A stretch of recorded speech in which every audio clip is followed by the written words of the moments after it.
So I love this, like, just nugget of wisdom around men initiating is actually them being in their feminine because it's coming from an inward place. Like that, that was a good one for us. And I hope for any listeners as well. And then I think what's cool with Tantra is that, so say you initiate, but from a more masculine place because your partner needs to be in her feminine or in his.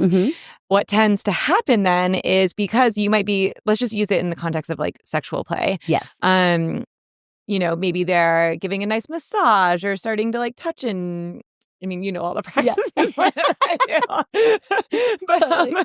But then as the woman or man, the person who needed to be more inward goes more inward and builds that charge, then it flips, right? Or it can flip, right? To where, let's talk about that. Yeah, which is why I always felt fascinated by, and this isn't to say like, there's all kinds of people that have all kinds of needs. I personally find myself to be a switch in all senses of the word.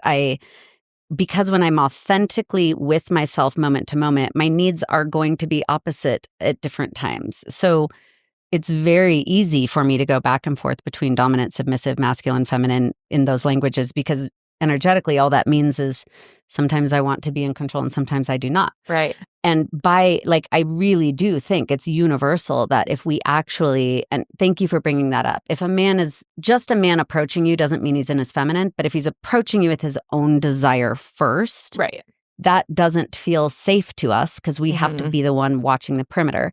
If you're being approached, man or woman, by someone who is approaching you with your pleasure in mind, sexual or not, but they're truly approaching you with their attention outward on you, that's a different thing. Oh, yeah. That's feels, like, give me that any day. Please, God, melt me onto the floor. So, like in any way.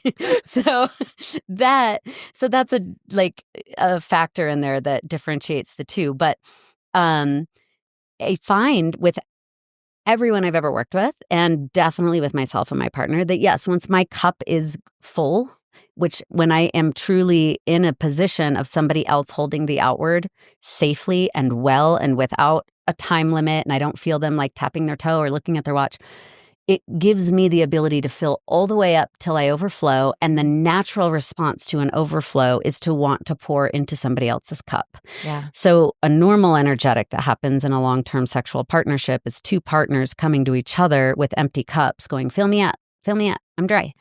And which is totally fine. But it's also why I split any couple that comes to me, I split them up as two individuals, hands down from the beginning, so that we can learn there is also a sense of responsibility that each partner needs to take to filling their own cup to some degree. But we're always going to have days that deplete us, and being able to have balance with what days you go to your partner and your partner goes to you needing to be filled or needing space to fill themselves. Yeah. Then yes, once we become full, the natural response is to come out and flip that polarity. And the most energetic charges or the most polarity is made the highest charge when we look at the combinations of 2, 3, and 1, 4, which will make more sense with the diagram. But all that means is that there is somebody that is driving and attention outward, and somebody that is a passenger and attention inward. And that combination is what we can typically think of as a dom sub, if you will, but it's the person that is driving the action is also doing it for the person that's receiving it. Yeah. So it's very much a power dynamic, but it's delicious and amazing. And it can happen in the kitchen. It can happen on a road trip. 2, 3 is another highly charged combination. And that is with one partner being attention outward or being attention inward and driving. So they are driving the situation for their own pleasure and desire, and their partner is willing and feels safe enough to be along for the ride and the attention outward. It's a more vulnerable position, especially for women, to be in quadrant 2.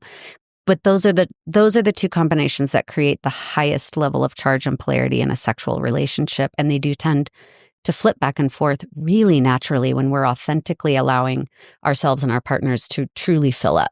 And give and receive. Yeah. Yeah. I have like 2 things that I want to pull from that. So something that was really helpful for us on the retreat was learning about the 2-3 combo and the 1-1-4, did you say? Through the example of massage. So the 2-3 was, and I mean, everyone here, I mean, I hope if you're listening, you've gotten a massage, and if you haven't, you need to go get one. Yes, please. But like, think about it, like the 2-3 is like, you're getting a massage and you're like, it's attention inward, right? But you're like, you need to go a little harder, like get this area, right? Like you're the one driving.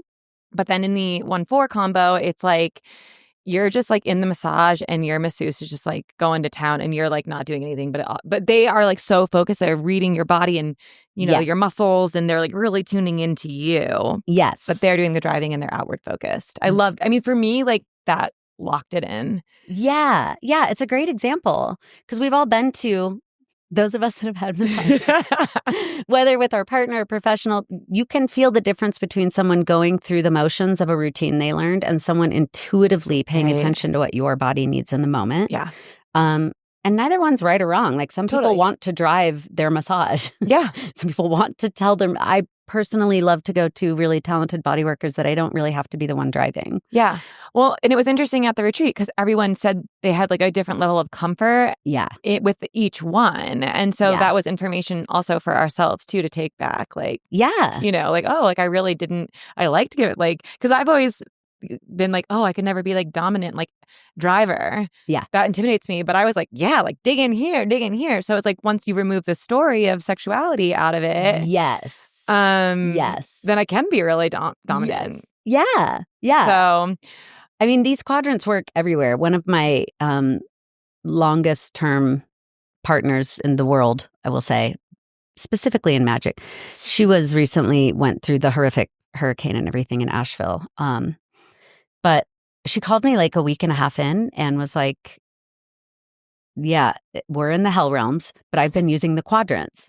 And it's really working with how I relate to people and how I'm handing out things to volunteers and how I'm meeting people that are in grief. Like I'm using the quadrants as I'm going through these really difficult, like a natural disaster. And I just thought that I keep getting feedback like that from people in situations that I wouldn't think of it in. But I do find I use them with my family. I use them with my clients. I use them with my lover. I use them with my friends. And it does take all the story out of it. It allows me to just meet what is, which also requires me to be in touch with myself enough to feel, what do I need right now? How am I feeling? What would feel like a true reset? And so there's reflection naturally that is involved in the process. Yeah. Yeah. I love that. It's so, so powerful. I want to go back and review it and think of how to, I mean, I think I am using parts of it just intuitively, but to just look at a situation objectively and use those tools. One other piece that I don't want to miss is this idea of two individuals being responsible for their own charge, and like we're both kind of filling our own cup to pour into one another. And how I know for me, a big issue has been feeling like someone was taking from me sexually. And I don't think I'm alone in that, or in that sentiment, and just feeling like when you're not in a place of pouring, of like being full and pouring out, and you're just like not wanting to have sex, but you still say yes. Because I know for me, like there's been times where I'm like, oh, fine, I'll just have sex. Totally. Yeah. But what is actually happening to your relationship with your body and to your intuition when you do that? This is such a good point. And it's such a common, I think we can all relate to it. Men, women, everybody can relate to the experience of, especially, I like to talk about this one in a setting of let's talk about it in the context of being with a partner that you love and are safe with. Yeah. Right? We're not talking about assault or things like that. Those have much clearer boundaries. But the boundaries get really blurry when you are with a partner you love and you are safe, and there are still times where you feel so it's easy to be like, I'll just have sex with you tonight, whatever. It's just, and then we'll get to watch my favorite TV show or whatever, right? Shut over with and go to bed. Yeah. Like because we can do that.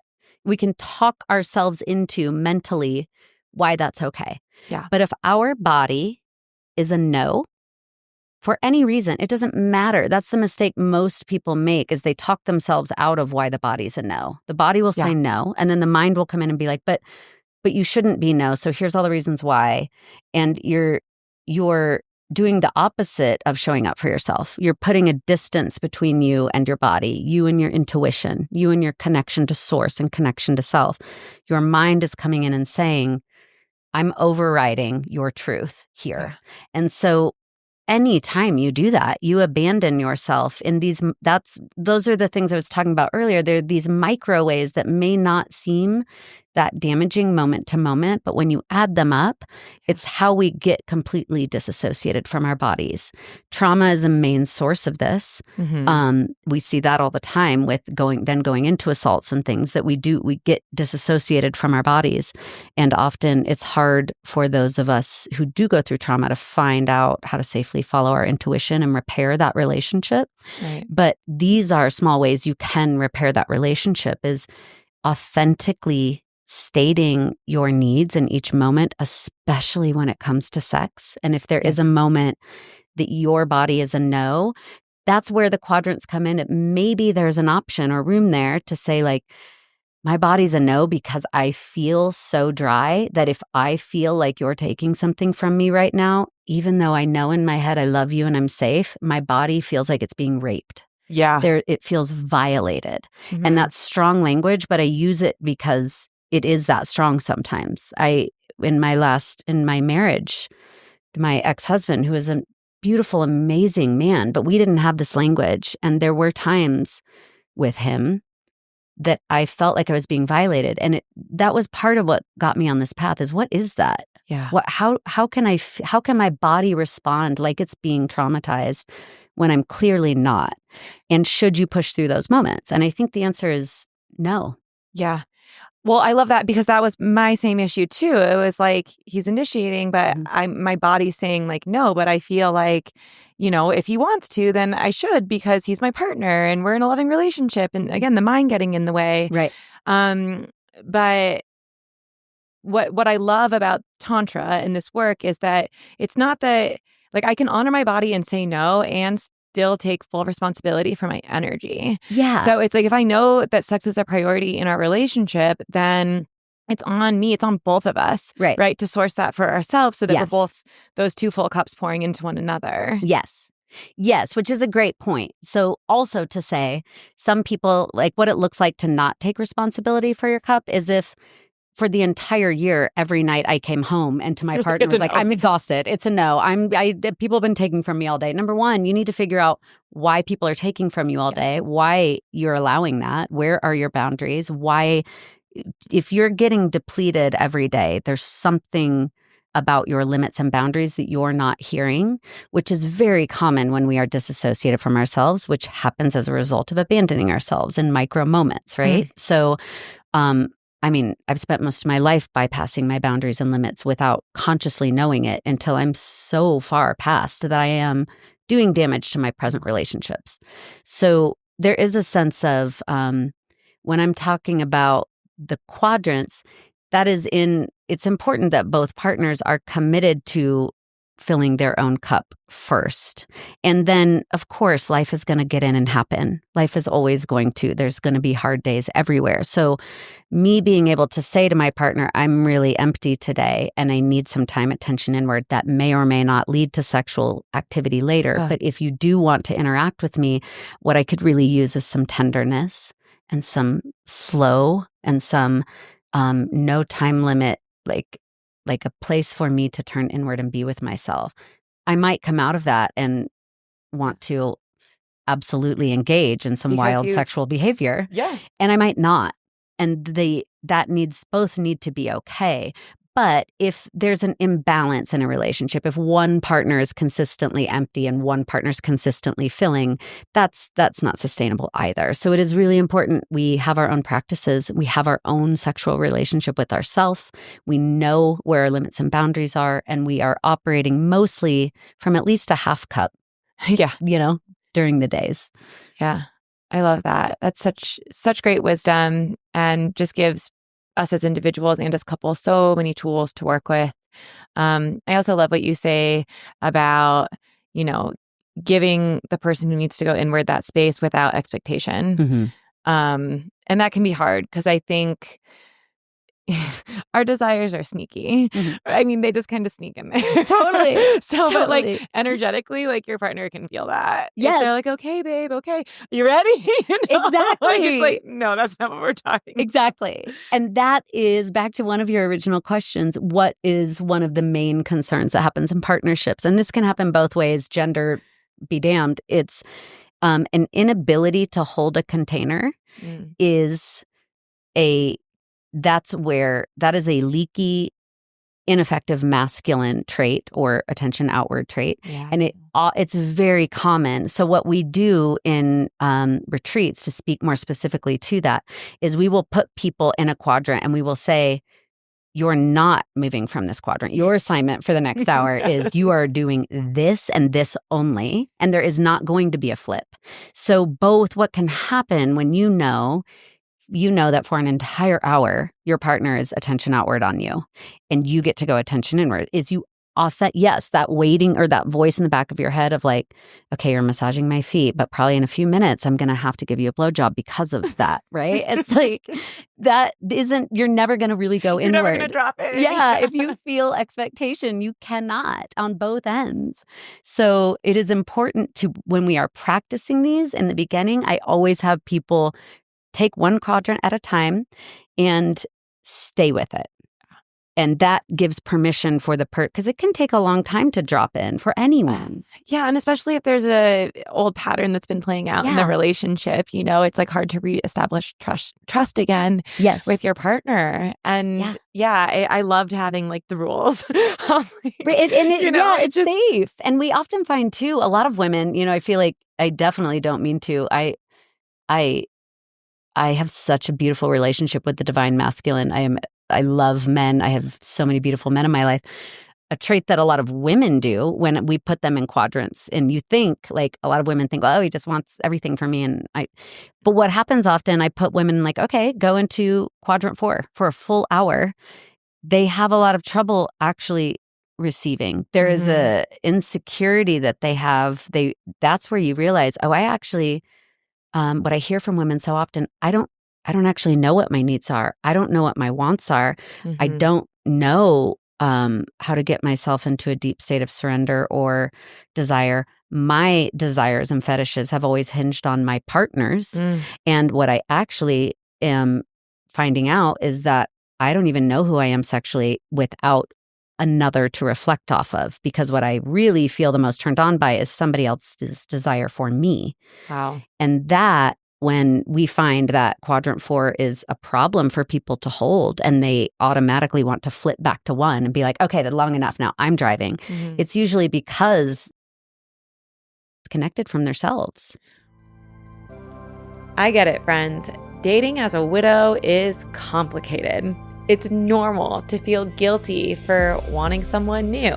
You might be wondering, has enough time passed since my person died, and am I even ready to date?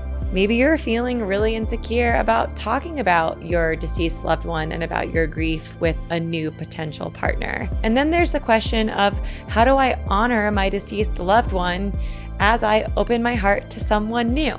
The nuances of dating as a widow are a little bit different than dating after a divorce or a breakup. So that's why I created a self-study course with dating and relationship coach and therapist, Mel Fioravanti. We want to make dating as a widow feel easy. We want you to feel confident and self-assured around who you are now, what you want, and around your loss. I'm talking about feeling secure about talking about your deceased loved one, your loss, and your grief on dates. Feeling clear about who you are and what you desire in your next partner. Normalizing feelings around intimacy and wanting to be with someone new. Knowing how to navigate complex emotions that come up during the dating process. Feeling a connection to your deceased loved one as you open your heart to someone new. And believing that your next soulmate love truly is out there. We do this by helping you release common blocks around dating as a widow. Then we help you get clear about who you are now so that you can call in your next soulmate love. Some of the topics that you'll learn about are how to tell if you're ready to date, how to stop feeling bad or guilty about dating, how to become your own matchmaker, i.e., getting to know yourself and what you want so that you can call in a compatible match, how to own your widow status and not feel like you're damaged goods or that no one else will love you because of your loss. And then how to date in the modern world, because I don't know about you guys, but when I met my late husband, there was no such thing as apps, and now apps are like the way to go. So we'll cover online dating 101. I've had several widows and widowers take this course, and I just want to read one testimonial that really stands out. Going through the Love After Loss program was probably one of the best proactive steps I've taken to move forward after my loss. The very idea of taking off my wedding band haunted me. I was very curious about dating, but not at all ready to take action. I doubted myself that I could choose or vet a prospective date. A week after the program ended, I was ready to take off my wedding band. I feel very confident, almost empowered now in my ability to spot a potential date that I might connect with. I also truly understand now that opening myself up to love again in no way diminishes my loss or the love I will always have for my late husband. Emily and Michelle are gifted in what they do, and their message resonates with me on many levels. Just do it. From Susan. So if you are ready to open your heart to new love, or maybe you're just curious or about dating, this might be a program for you. If you're curious about dating and finding that next soul level chapter 2 love, then head to the link in my show notes. I resonate with that a lot. Mm-hmm. You know that. Why do we see this in women? What do you, and I think it goes back to the micro moments of self-abandonment. There's every moment in our life that we have had sex when we didn't want to, every moment in our life that we've smiled at someone who's made a slight innuendo towards us and we can feel the energy of it being inappropriate. Every moment in our life we've allowed people to talk to us or treat us in ways that were not congruent with who we are, that it creates a tiny step away from ourselves. And when we are abandoning ourselves and dissociated from ourselves, we can't feel our desires and our limits and our boundaries and our needs. We authentically do not know. So it becomes much easier to focus on your needs and your desires, because then I can fulfill them and feel good about that. Mm-hmm. But it is an insatiable need in our own body because it never scratches our own itch. Right. And I think that conditioning also runs deep for women. Yeah. Which is crazy because we're such like, you know, if we do go back to like feminine and inward, like it is about like bringing our attention inward, but we've been conditioned to care and worry about everybody else except for ourselves. Mm-hmm. So yeah, it does feel really stretchy and crunchy to claim our desires because we just don't know. We're too busy like dealing with kids or our partners or taking care of everyone's business. And, you know, now's the time where we need to also pull that back in and say people can be in charge of their own lives. I'm not gravity. Yes. But that's hard. That's a lot of unlearning. It is. And you know, it's hard. It's a difficult one for men and women, but it is there is such an interesting thing with women that it's like another style of feedback loop, that there is this constant cry of, you know, there's not enough of a safe container around me for me to really go inward. And a lot of times that is true.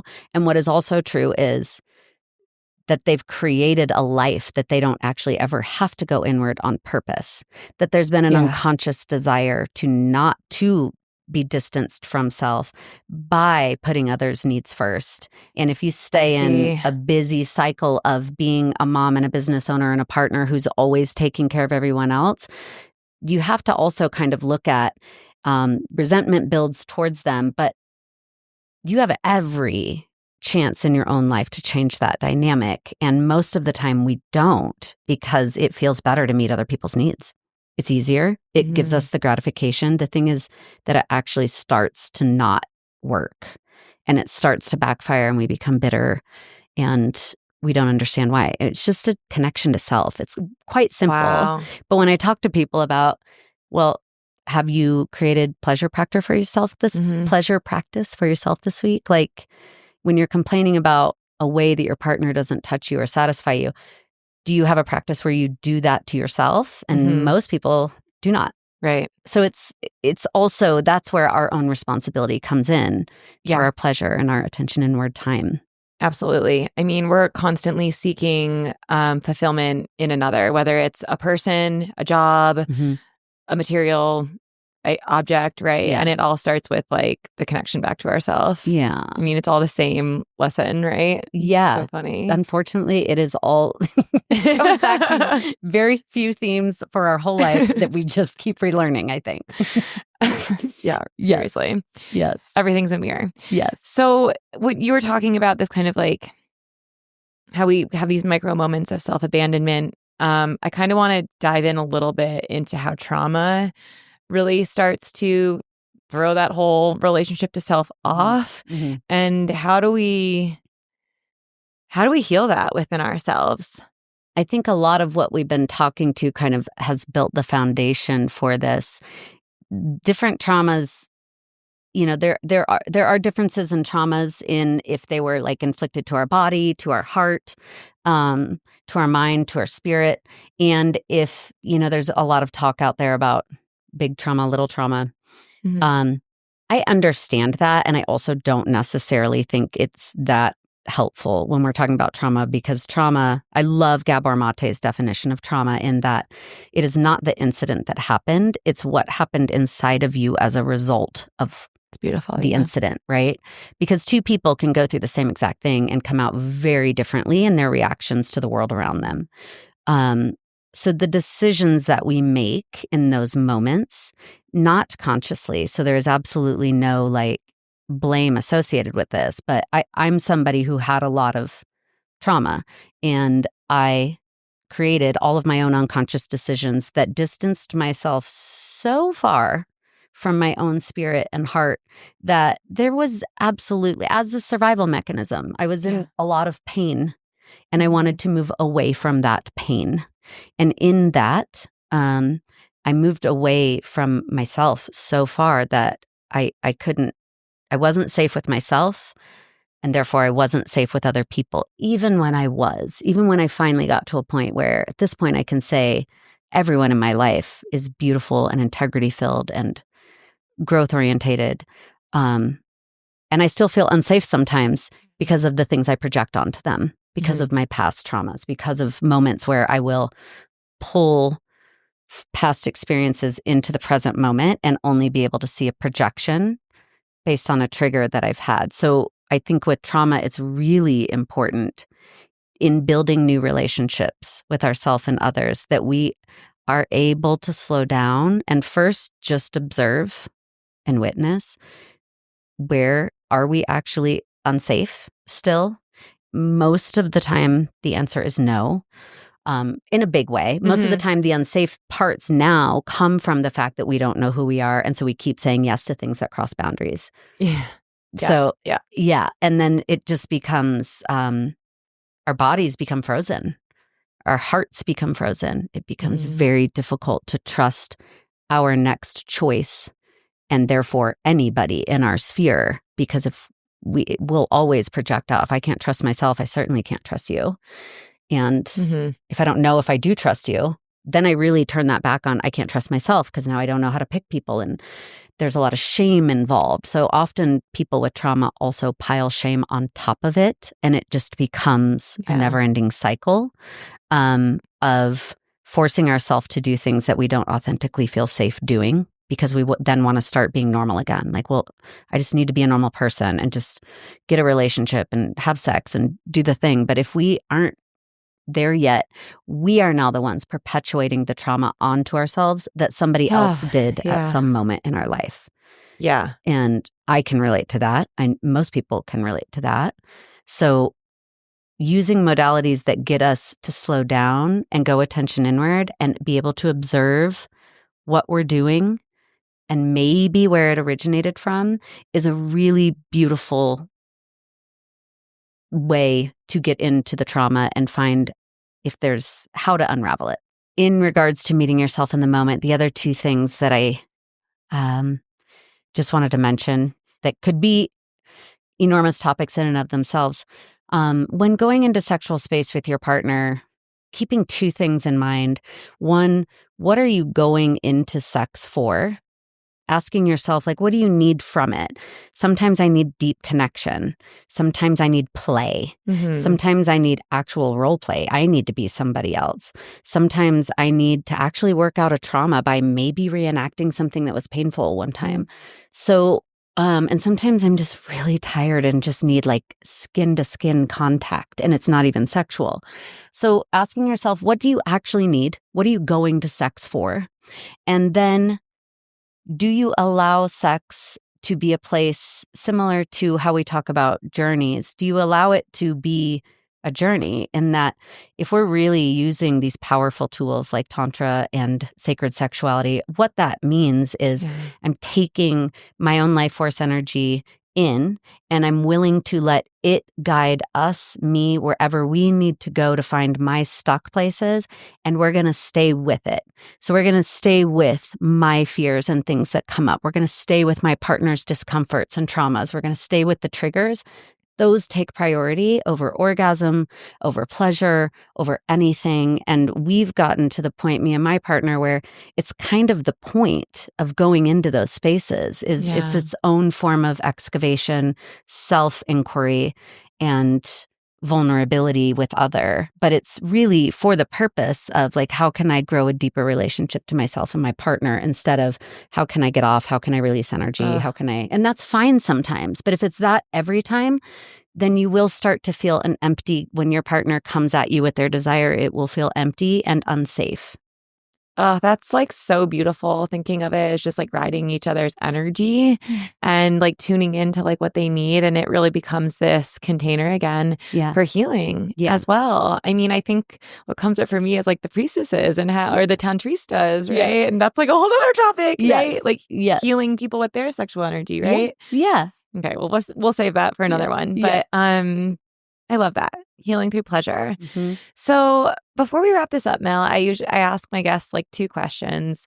First, just what is your truth? Like, what's your mission statement for life? I mean, currently, I can, it's such a big question. I know. I can speak to like currently, the idea of being a hollow bone, if you will, is really what I've been working on, is how do I clear myself? How do I stay with myself? But how do I try as much as I can day to day to find and release stories and projections and masks and such, to really allow spirit or something greater to move through me, to allow myself to sit in very difficult conversations with either my clients and their pain, my partner and our pain, myself. How do I create space to be in those places? And then that translates to places for bliss, but really getting out of my own way and trusting that there's something much greater moving through me and the world. And the ripples that we can create from that place are so massive. And we often find ourselves talking right now about all the things that are wrong. And there's a lot of them, to be sure. But there's a lot of things that are right. And like just reminding ourselves of what those are and how special, how much we can impact other people's lives and therefore our own. I do this work because my life depends on my own healing. And if I am in session with clients every day teaching things, then I have to do them. So it's a very selfish reason I do this work. It's not, I'm not like, oh, I'm here to help everyone. I'm helping myself. So and in turn, it works out for other people, and that's great. Right. Isn't that what living your purpose is all about? I think so. I do too. Yeah. Thanks for naming that. Totally. And then I love that. That's beautiful. The hollow bone. If everyone could just be a hollow bone and like that presence. Yeah. It's like let go of all the, it's just like the gook, and my own personal story. Just, you're looking at me weird, which means you must think of something about me, or you're totally spaced out and just have a weird look on your face. Yeah, that's a hollow bone. Like, it has nothing to do with me. Exactly. So I love that. Yeah. And so then, just for our listeners who might be, they're like, ooh, Tantra, ooh, sacred sexuality, like, what would be just like some tips to get started in this work? Where would you direct them to? God, there's so many places to start. I would say first ask yourself, like, of course, I think starting with work individually, whether you are partnered or not. I think if you're single, it's a great time to start tantric work because you will be able to grow within your own practice and call in something bigger instead of starting where you ended your last relationship, which can just present more challenges. So starting unpartnered is amazing. Most people think you need a partner. You do not. You are your partner. Okay, so I'm signing up. Yeah, individual. We do 2 Tantra retreats a year, and one of them is specifically for singles, multiple other kinds of partnerships, polyamorous triads, whatever you will. Couples are welcome, but it's more in practicing the tantric practices in life, and we all do them together. It's non-sexual, but very intimate. And then we do one retreat a year that's specifically for couples that we go deeper diving into the sexual aspects of things. But I would say starting with yourself, and then again, ask yourself, what are you looking for in these practices? Do you want more connection to self? Are you wanting just some really wild, creative ways to make love to your partner? Do you want to bring the divine in? Do you want to be able to use sexual energy in and out of your life? And there's different teachers across all the spectrums. There's all kinds of things out there, but I think really getting clear on what you're going to it for, since it is such a massive topic, will help hone the people that you find available to teach you that. Because if you're going to it for a greater access to your own creative energy and how to pour that into, say, a business that you're trying to birth, then you might not need like a super hands-on lingam massage course. That's great. I love, So there's so many things in the tantric world available. So cool. Self-inquiry is where it all starts. I love it. Yeah. And where do listeners find you? Only at my website. I do not have any social. I probably never will. But my current website is Melfio, Melfio. And I am part of a bigger collective that we're working on a whole presentation of coming out into the light called Joytown. And that's a whole circle of women. And it's a beautiful container that we have held from multiple angles. So it's amazing. Yeah. We will link all of your info in the show notes. Thank you so much for this expansive conversation on Tantra, on sexuality, like basically life. Life. Yeah. Life. So thank you. Thank you.